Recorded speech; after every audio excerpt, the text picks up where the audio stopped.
Two para formed, the battalion formed, and we got a pay rise, 50 pence, 50 pence.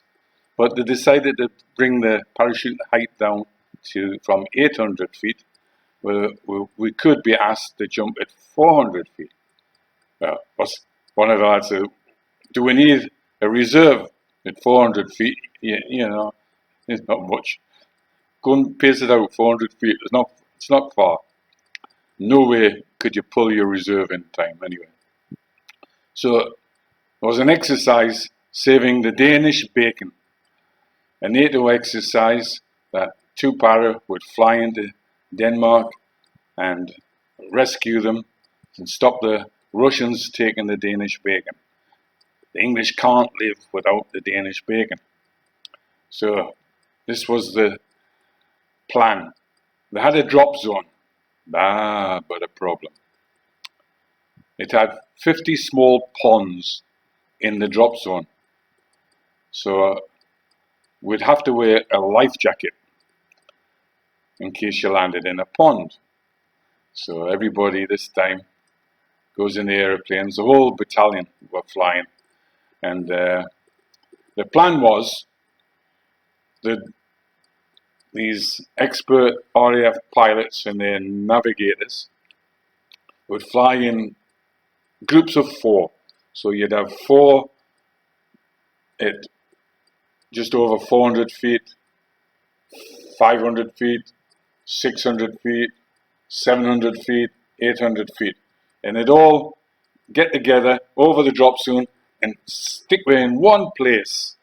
What a brilliant idea, because Arnhem and places like that, the men were so scattered, half of them never got to Arnhem because they were so far away from the drop zone.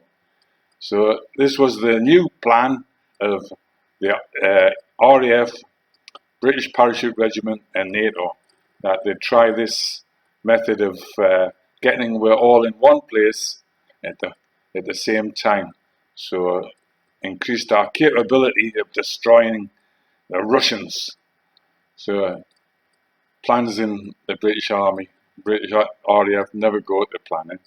So we're flying again 200 foot above the ground in a dirty, smelly C-130, and then the pilots in their squadron sticks take me up to the parachuting height. I think I jumped about 600 feet anyway. So it comes up, red on, green on, go, and I jumps out.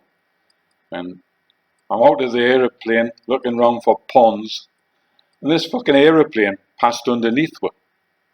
Yeah, that's how much they fucked up. They nearly killed me. So I don't think they practiced that again, because it only took one pilot to go in at the wrong height, and he could have wiped out the battalion, couldn't he? They'd all be on the wing, going home on the wing with our parachutes. That'd be more uncomfortable, wouldn't it?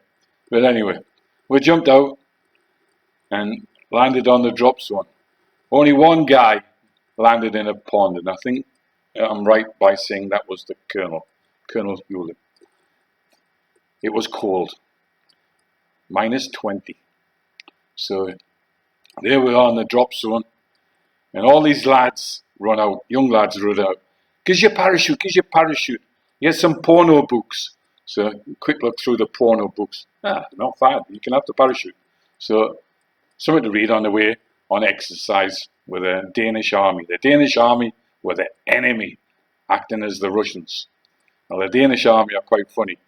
They're allowed to wear their hair long, but when they're in uniform, they've got to put a hairnet on, tie their hair up. So in one part of the exercise, they were attacking our company, and there was a Corporal Salt and a couple of other corporals says, fuck this, let's go get them. So instead of them attacking us, the lads jumped up and started attacking them, and they all legged it and ran away. And they captured a couple of them, and they cut the hair off. So it didn't make us popular with the Danish army, but never mind, shouldn't have had long hair. So exercise went on a couple of days. Now, -20. We'd just been to Malaysia, smocking denims. 35, 40 degrees, 95% humidity in Malaysia. Now we're in Denmark, minus 20.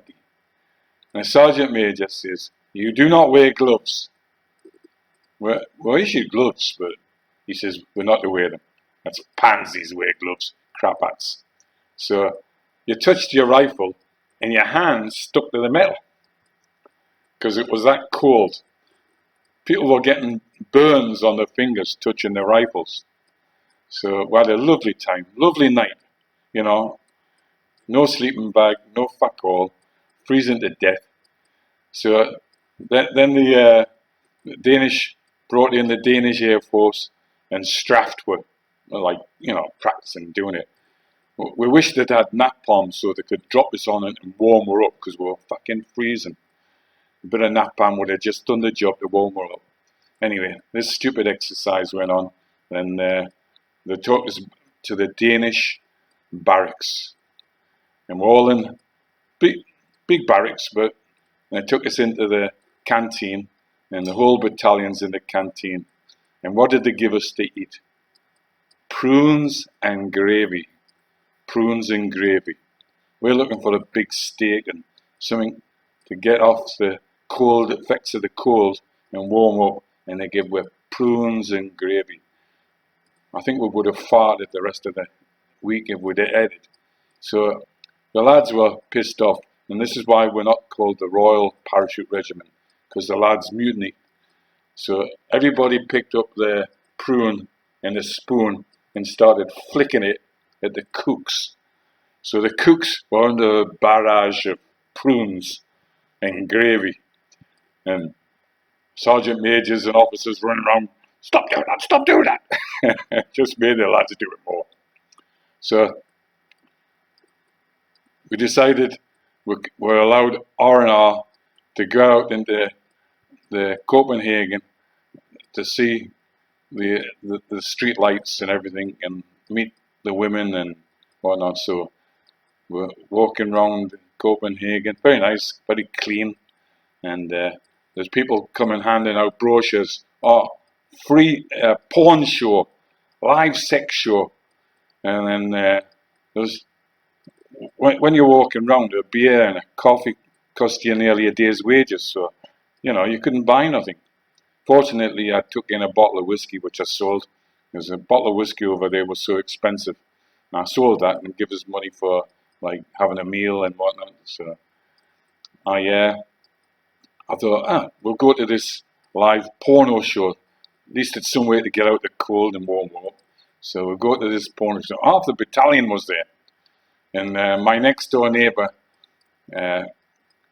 Pete, I won't say his surname because he might still be alive. The porno was going on, and he shouts out, "Hey, I thought you could participate and have a fuck." So, two women down on the stage who'd been just fucking a Danish guy said, "Come on down." So he comes on running down to the stage. They take his clothes off, and he couldn't get a hard on because all the fucking guys were watching him. He says later to me, he says, "Fucking difficult, you know, to get a hard on when you bastards are all watching." So they're giving him a gobble and everything, but he couldn't get a hard on. So this woman tied a pink ribbon round his dick, smacked his ass and said, "Get back up there." So that was the porno show. And had a couple of fights. Went into one bar, and two para were already fighting with the locals. And I tried to, being a corporal and a sensible guy, I tried to stop the fight. Then out the corner of my eye, I saw a chair coming round. I just ducked in time as it smashed against a pillar. So I just had to join in the fight, didn't I? Because I was attacked. So that was Copenhagen. Really, the fight was over. Why do you English not speak Danish? I'm thinking, who the fuck wants to speak Danish?